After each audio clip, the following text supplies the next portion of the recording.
నమః. నమస్తే గురూజీ. నేను నా పేరు యామిని ప్రసాద్. నా ఏజ్ 60 ఇయర్స్. నేను స్కూల్ టీచర్ని. నేను ఇప్పుడు కూడా ప్రజెంట్ స్కూల్లో ఉండి నేను సంయమ వింటున్నాను.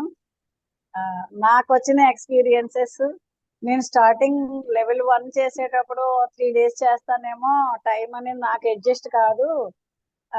ఇది ఇలాగే అనుకుంటాం కానీ నేను స్కూల్కి వెళ్ళిపోవాలి, నేను చాలా బిజీ, నేను చాలా అది అనుకుంటూ ఊరికే సరే చేద్దాము, లింక్ వచ్చింది 3 డేస్ చేద్దాం, నాకు ఎంతవరకు పాసిబిలిటీ అని దిగాను. కానీ ఆ 3 డేస్ నుంచి ఆ ఫస్ట్ లెవెల్ పూర్తయింది. నాలో చాలా చేంజెస్ వచ్చాయి. నేను ఫిజికల్ గా కంటే కూడా మెంటల్ గా చాలా మార్పులు తీసుకున్నాను. అంతకుముందు ఎవరిది రియాక్షన్స్ చాలా ఎమోషనల్ గా ఎక్కువగా ఉండేవి. ఎవరైనా నాకు సరిగా ఇంపార్టెంట్ ఇవ్వలేదు, లేకపోతే ఎవరు నన్ను రెస్పెక్ట్ చేయలేదు, లేకపోతే నా మాటను వాళ్ళు వాల్యుబుల్ గా తీసుకోవట్లేదు, అలాంటివన్నీ ఉండేవి. నేను మంచిగా ఉన్నాను కాబట్టి ఎదుటి వాళ్ళు నాతో అలా ఉండాలి కదా అని, అంటే ఏదో ఈక్వాలిటీ అన్నట్టుగా ఉండేదాన్ని. నేను బాగానే ఉంటున్నాను, నేను ఎవరిని ఇబ్బంది పెట్టట్లేదు, సో నేను చెప్పినప్పుడు వాళ్ళు కూడా అలాగే ఉండాలి, కానీ నేను ఉన్నట్టు వాళ్ళు ఉండట్లేదని టాలీ చేసుకునేదాన్ని. దానివల్ల ఎక్కువ మైండ్ డిస్టర్బ్ అవుతూ ఉండేది. సంయమా చేశాక మన లెవెల్ వేరు, వాళ్ళ లెవెల్ వేరు, ఎవరి అవన్నీ వేరు వేరు స్థాయిలు. వాళ్ళ స్థాయి వేరు, మన స్థాయి వేరు. యామ్ని యామ్నిలా ఉంటది, వాళ్ళు వాళ్ళలా ఉంటారు అనేది అర్థమైంది. ప్రాబ్లమ్స్ ని సాల్వ్ చేసుకోవడం అనేది రాకపోయినా దాంతో కలిసి ఎలా నడవాలో నేర్పించింది సంయమ. నాకు ఇది సెకండ్ లెవెల్ కూడా సక్సెస్ఫుల్ గా ఈ రోజు వరకు కంప్లీట్ చేయగలిగాను. నేను ఎన్నాళ్ళు చేయగలిగితే అన్నాళ్ళు ఇది చేయాలి పాసిబిలిటీ అని. హిందూ చైతన్యం అంటేనే కాన్షియస్నెస్ అనే విషయం మీద బేస్ అయ్యి నేను అదే గుర్తుపెట్టుకొని నడుస్తున్నాను. చేంజెస్ చాలా ఉన్నాయి చెప్పడానికైతే. పిల్లల్ని నేను ట్యాకిల్ చేస్తున్నప్పుడు మన క్లాస్ లో ఏది విన్నానో అది పిల్లలకి అప్లై చేయగలుగుతున్నాను. వాళ్ళు ఏదైనా అడిగినా, కోపంగా ఉన్నా ఉండద్దు, ఇలా ఉండొద్దని మనకి ఎక్కడెక్కడ మనం ఉన్నామో అదంతా చెప్పగలుగుతున్నాను పిల్లలకి. ఈ స్టేజెస్ లెవెల్ 1 లో ఉన్నారు మీరు, మీరు ఈ స్టామినాలో ఉన్నారు, మీరు ఈ స్టామినాలో ఉన్నారని వాళ్ళకి చెప్పగలుగుతున్నాను. స్పేస్ నుంచి కూడా ఆలోచించడం అనేది ఇంకా ప్రాక్టీస్ చేస్తున్నాను. ఎక్స్పర్ట్ అయిపోలేదు, కానీ ఎప్పటికి ఏదొస్తే దాన్ని స్వీకరించడం. ఇంట్లో కుటుంబ విషయాల విషయం అయితే ఎప్పుడు మనోవేదనతో సర్వం పోగొట్టుకున్నట్టు ఫేస్ లో చూపించుకుంటూ తిరిగేదాన్ని. అది మటుకు ఇప్పుడు చాలా వరకు మారింది. ఆ సమస్యలు అలాగే ఉంటాయి, మనము అలాగే ఉండాలి, వాటిని చూస్తూ ట్యాకిల్ చేస్తూ ఉండాలి అనే స్టామినా వచ్చింది. హెల్దీగానే ఉన్నాను, ఆరోగ్యంగానే ఉన్నాను. 60 ఇయర్స్. ఫాస్టింగ్ అనేది భయంకరమైనది కాదు. తిని కూడా తిరగచ్చు, తినకుండా కూడా తిరగచ్చు. దీనికి మన హెల్త్ అసలు దానికి సంబంధం లేదు.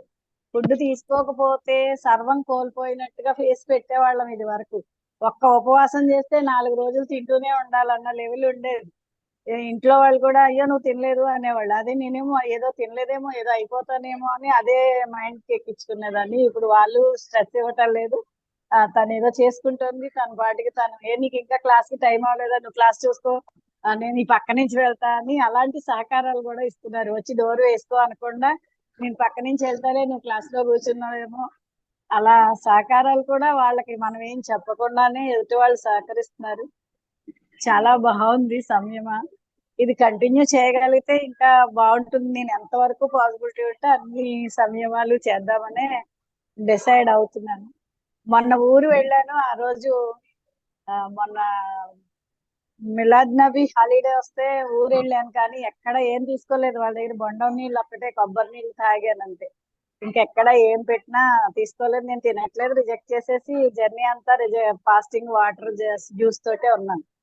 అంటే ఇది వరకు ఫుడ్ టెంప్ట్ చేస్తే తప్పదు బాబాయ్, వీళ్ళందరికీ ఎక్స్ప్లెనేషన్ ఇవ్వలేము అని మొహమాట పడి తినేసేవాళ్ళం. సంయమకు ముందు ఎదుట వాళ్ళ మాటలకి ఇంపార్టెన్స్. చుట్టాల దగ్గరికి వెళ్ళి అబ్బాయి నేను ఇది తినను సంయమా చేస్తున్నాను అంటే వాళ్ళు ఏదో అనేసుకుంటారు, అందరి దగ్గర ఏదో చెప్పేస్తారు. ఇలా ఎప్పుడు వాళ్ళు ఏదో అనుకుంటారు, వీళ్ళు ఏదో చేస్తారు అనే ఆలోచన ఉండేది.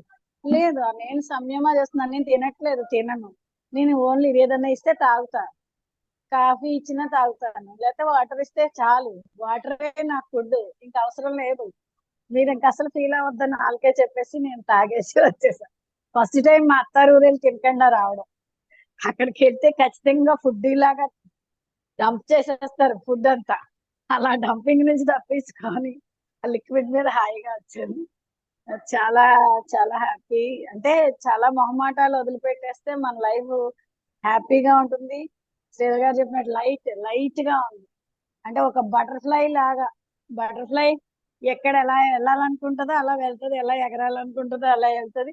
ఇష్టమైతే అది హనీకి వెళ్తది, లేకపోతే గాల్లో ఎగురుతుంది. అలాగే ఉంది మా లైఫ్ కూడా. ఏవి కూడా బాధ కలిగించే అంశాలు ఏం లేవు. ఉంటే ఉండొచ్చు, అవి ఫ్యామిలీలో ఉంటాయి, కానీ వాటి నుంచి బాధను తీసుకోవడం మానేశాను నేను నా వరకు నేను చాలా చేంజెస్ అవే. వీటిని ఎలా ఓవర్కమ్ చేయాలని ఆలోచించడమే తప్ప చాలా బాగుంది ఇది. నేను చెప్పడానికైతే నీ స్కూల్లో కూడా ఉండడం వల్ల నేను చాలా ప్లాన్ చేసుకున్నాను ఇంటి దగ్గర చెప్దామని. క్లాస్ రూమ్ లోంచి బయటకు వచ్చి పిల్లలకి. చాలా థ్యాంక్ యూ గురూజీ. ఇది ఒక శివప్రసాదం అనే అనుకుంటున్నాను. ఏమో, నేను ఆధ్యాత్మికంగా ఎదగడానికి వచ్చాను. వెయిట్ లాస్ పెద్ద ఎక్కువగా ఏం లేదు. 2 kgs తగ్గాను. ఓవరాల్ గా తింటే మళ్ళీ పెరుగుతున్నాను. అది అసలు పట్టించుకోదలుచుకోలేదు. ఆ ఏనుగే నడిచినప్పుడు భూమి మీద మన నడక కూడా, మనం నడవడానికి కాళ్ళు నొప్పులు లేకుండా ఆరోగ్యంగా తింటే వెయిట్ కూడా మనల్ని ఏం చేయదు. అది మామూలుగానే నేను సోషల్లో లెసన్ చెప్తాను. మూన్ మీదకి వెళ్తే మన వెయిట్ మారుతుంది, ఎర్త్ మీద మన వెయిట్ వేరు అని. ఇప్పుడు అది నేను ప్రాక్టికల్ గా మీరు చెప్పిన దాన్ని బట్టి నేను అది కూడా లైట్ గా తీసుకోవడం మొదలు పెట్టాక దాని గురించి ఆలోచించట్లేదు.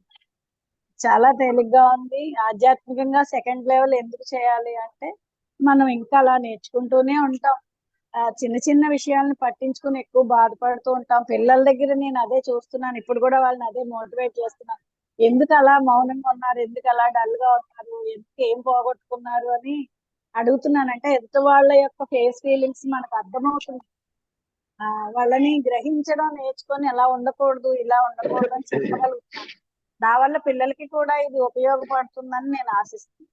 ఇంకా 2 years నేను పిల్లలకి చెప్పాలి కాబట్టి ఒక 30 మంది పిల్లలు క్లాస్ లో 60 మంది ఉంటారు. 60 మందిలో 6 మాత్రమే మారుతారు.